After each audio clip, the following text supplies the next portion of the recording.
Champions ট্রফিতে খেলা নিয়ে বিসিবিকে অপেক্ষায় রাখলেন তামিম ইকবাল। ভেবে 2-3 দিনের মধ্যে নির্বাচকদের সিদ্ধান্ত জানাবেন তিনি।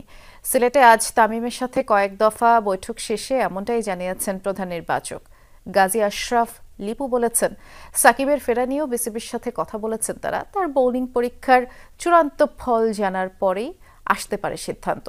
আগামী 13 জানুয়ারি টুর্নামেন্টের জন্য প্রাথমিক দল আইসিসিকে জমা দিতে হবে বোর্ডকে।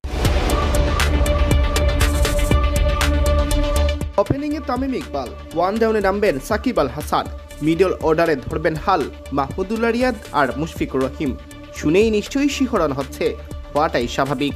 চ্যাম্পিয়ন্স ট্রফিকে সামনে রেখে শেষবারের মতো 4 পাণ্ডবকে একত্র করার জোরালো চেষ্টা চলছে, আর তাতে সফল হলে সাকিব আল হাসান তো বটেই। দলে ফেরানো হবে ইতিমধ্যে নিজের শেষ ম্যাচ খেলে ফেলেছেন বলে ধরে নেওয়া তামিম ইকবালকেও। মুশফিক অভিষেকের পর থেকেই নিয়মিত খেলছেন ওয়ানডে দলে। মাহমুদুল্লাহ রিয়াদকে আগের নির্বাচক প্যানেল বাদ দিলেও ওয়ানডে বিশ্বকাপ থেকে তাকে আর বাদ দেওয়ার দুঃসাহস নেই কারো। 38 বছর বয়সেও রিয়াদ এতটাই ভালো ফর্মে রয়েছেন। সাকিব আল হাসান কমাস আগেও খেলেছেন জাতীয় দলে, যদিও ওয়ানডে খেলেছেন সর্বশেষ বিশ্বকাপে। তাকে নিয়ে যদি কিন্তু অন্ত নেই। পট পরিবর্তনের পর দেশে এসে খেলা অসম্ভব হয়ে উঠেছে, তবে বাকি 2 ফরম্যাট থেকে অপশন নেওয়ার পর একমাত্র ফরম্যাট ওয়ানডেতে সুযোগ আছে সাকিবের চ্যাম্পিয়ন্স ট্রফি খেলার।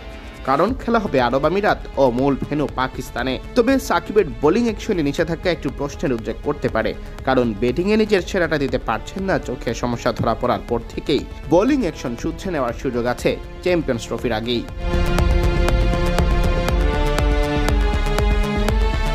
এদিকে তামিম ইকবাল ওয়ানডে বিশ্বকাপের আগে সেই যে শেষ ম্যাচ খেললেন, এরপর নানা নাটকীয়তা হয়েছে, কোথাকার জল গড়িয়েছে কোথায়, তবু ফেরেননি আর দলে। সম্প্রতি শহীদ আফ্রিদিকে নিজেই বলেছেন আন্তর্জাতিক কেরিয়ার শেষ তার, কিন্তু এমন এক গ্রেট ক্রিকেটার কি চাইলেই শেষ করে দিতে পারেন নিজেকে? আছে দর্শক, ভক্ত, সমর্থক, এমনকি নির্বাচকদেরও প্রত্যাশা।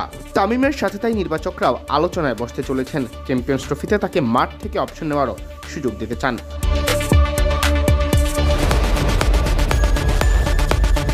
এমনকি 4 পাণ্ডবের প্রত্যেককেই। আর তাদের দলে নিতে এত তোড়জোড় আরও একজনের কারণে, তিনি অধিনায়ক শান্ত। নাজমুল হোসেন শান্তই যে চাইছেন 4 সিনিয়রকে নিয়েই যেন সাজানো হয় চ্যাম্পিয়ন্স ট্রফির দল। তামিম ইকবাল কি চ্যাম্পিয়ন্স ট্রফি দিয়ে ফিরবেন, কিংবা সাকিব আল হাসান কি খেলতে পারবেন, সেই উত্তর ভবিষ্যতের হাতে।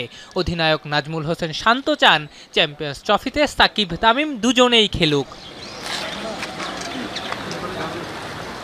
সাকিব তামিমের খেলা চমক না, তবে চ্যাম্পিয়ন্স ট্রফির দলে চমক একটা থাকছেই।